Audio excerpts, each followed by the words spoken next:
Hey everyone, welcome to my channel, The Bite-Sized Traveler. Today we are going to be exploring New York Public Library, Bryant Park, and Central Park as well.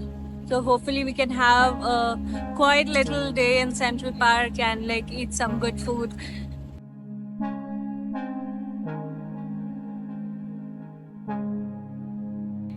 Here we are again. If you've watched my last video, you already know. I ran away to New York and on my day one, I was looking for some quiet and peace.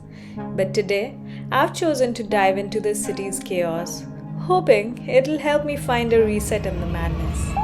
And of course, have some fun along the way. Welcome to day 2 of my New York adventure.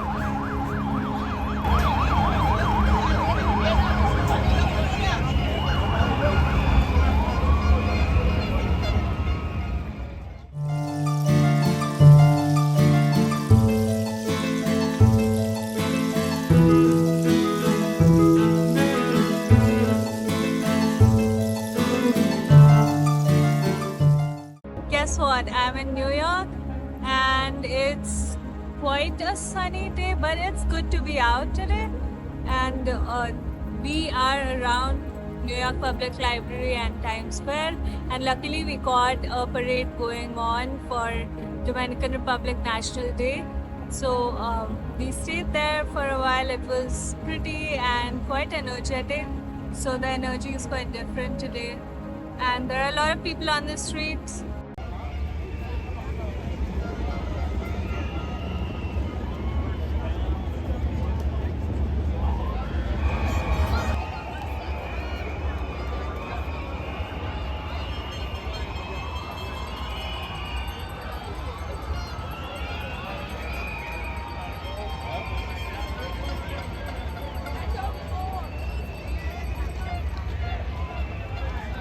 The parade was a vibrant celebration of Dominican culture.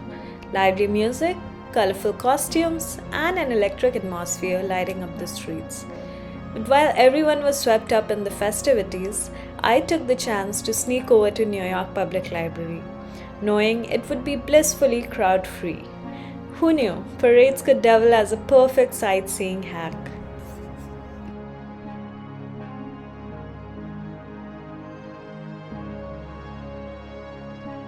If you're a Sex and the City fan, you probably recognize this place from Carrie's almost wedding scene.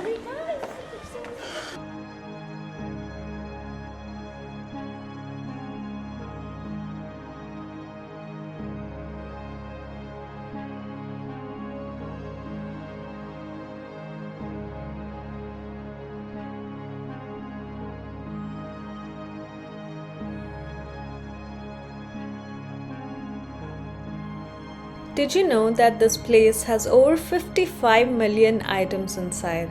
Insane, right? Also, shout out to the lions on the staircase. Patience and fortitude. Definitely gonna need some of that today.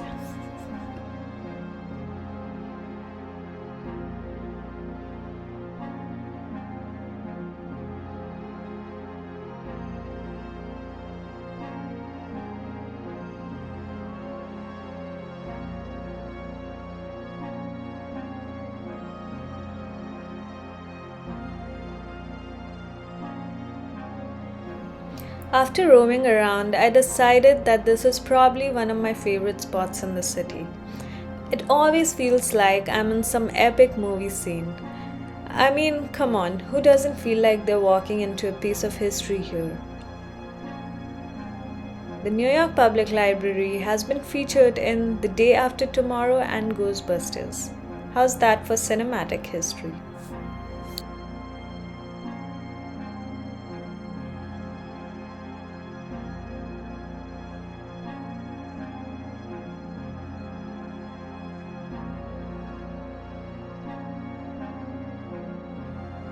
Now, even though it's a library, it doubles as a major public attraction. But here's the thing, not all rooms are open to wander into. Some, like the famous Rose main reading room, can only be accessed if you're actually there to study. You can even reserve rooms for research, but if you're here for sightseeing, you'll want to stick to the public areas like me.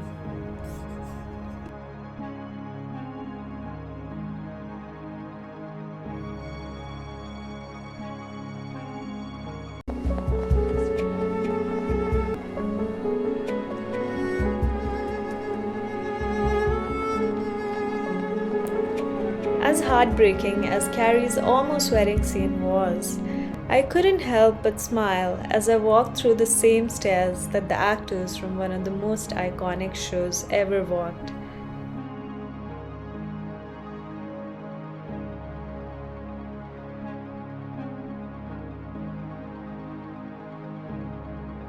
There's just something about libraries. It's like time slows down here. Oh, and don't miss the free exhibition on the last floor. It's like a hidden treasure trove, and best of all, no tickets required. By the time we reached the spot, the parade was over, and of course, the crowd has started pouring into the New York Public Library as it was the nearest spot. So we quickly looked at the artifacts, and we're not gonna get too comfy here because we've still got places to be.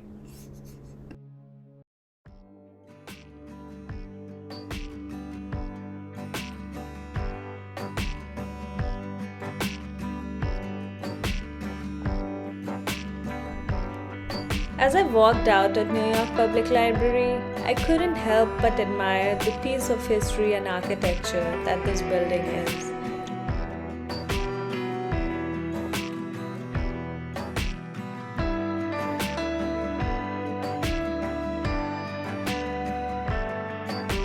After the parade, we headed to New York Public Library.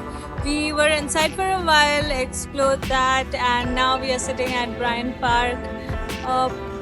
We'll head out to get some food before we explore more places. So, yeah, it'll be a fun day.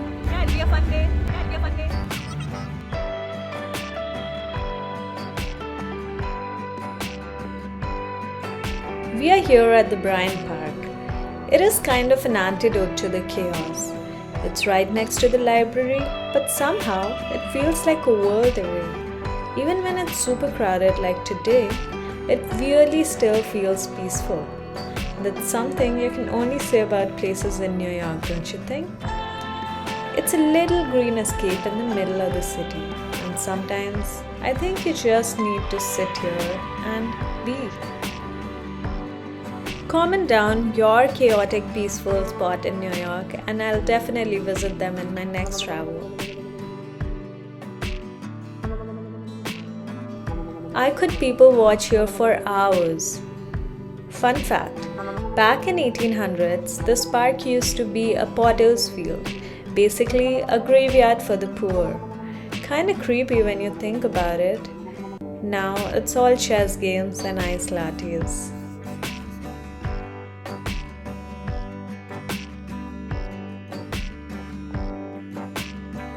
Walking anywhere in New York is an experience on its own. Between dodging tourists and trying not to get run over by a cab, you feel like you're in the middle of a high-speed chase. But trust me, that's part of the fun. Talking about chaos, we are at Grand Central Terminal right now. And no, it's usually not getting destroyed by aliens like you see in most movies. Grand Central. I'm at Grand Central Station right now. This is one of the biggest stations in the world and one of the top most visited tourist destinations. There are so many people here. It is architecturally beautiful and it's a must visit if you're in New York, of course. The terminal's architecture is stunning, no doubt about it. But it's the constant movement that makes it feel alive. It's like everyone knows where they're going except for me. And honestly, I feel like I'm okay with that.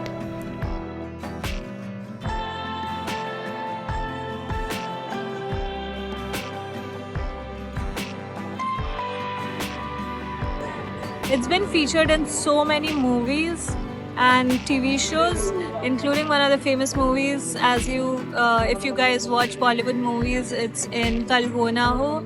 So yeah, I'm just gonna sit here for a while and enjoy the view and take in the architecture and the beauty of this place. एक second रुको। नैना, काश मैं तुम्हें बता सकता मैं तुम्हें कितना चाहता हूँ। One second. Wait, I love you. I love you very, very much, Naina.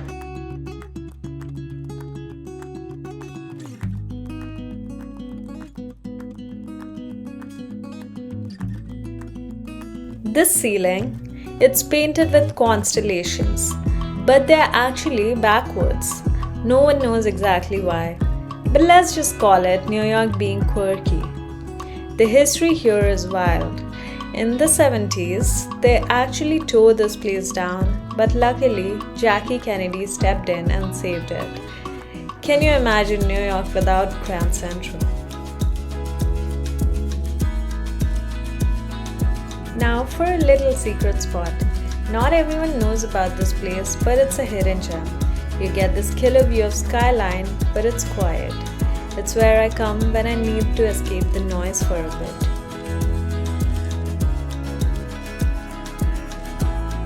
So after visiting the Grand Central Terminal, we took a walk along the city roads and reached Tudor City Bridge.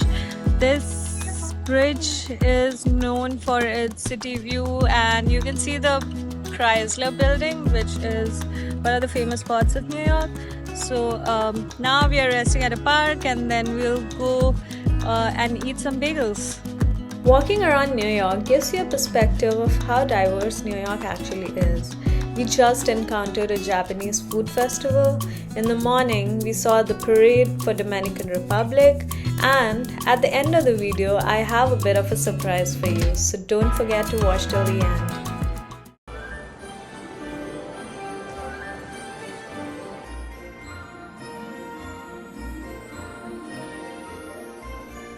And right before Central Park, there's Plaza Hotel. It was featured in Home Alone 2 and is instantly recognizable from the outside.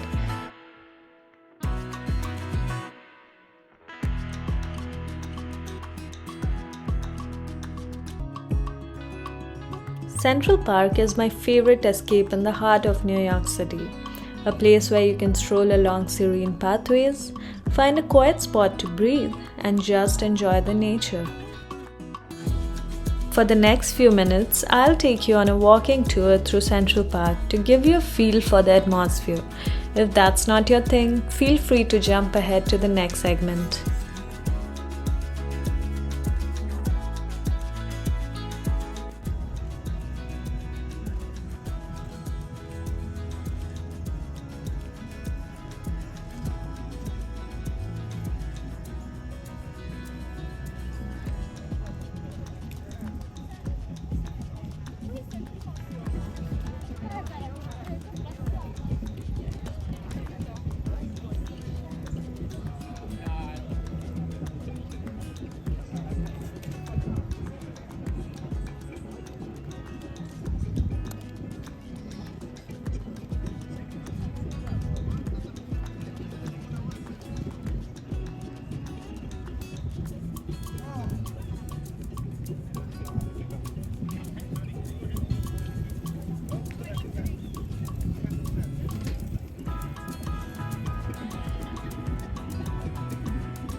Just ahead is Bethesda Terrace, a stunning area known for its intricate carving and breathtaking views of a fountain.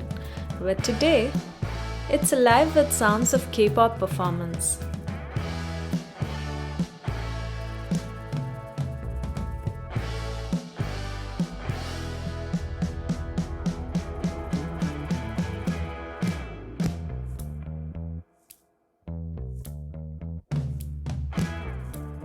Honestly, only in New York you can go from a peaceful walk to a full-on concert in the park. The terrace itself is beautiful and the energy here is infectious. After asking around, I found out that they are a pre-debut K-pop boy band that has been busking around the US to promote themselves, and this was their final performance. Who would have thought I'd come across this today? Just another day in New York, I suppose. The city never fails to surprise you.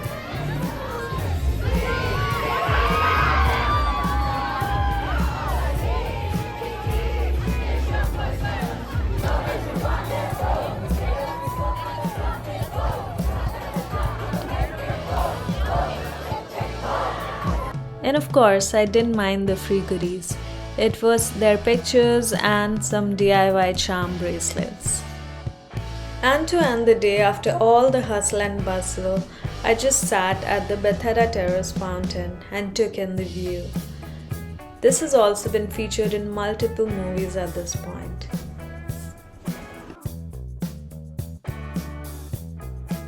Don't forget to share your stories of New York adventure in the comments below. This is your bite-sized traveler signing off. If you enjoyed the video, don't forget to like, subscribe and hit the bell icon for more adventures like these. See you in my next video.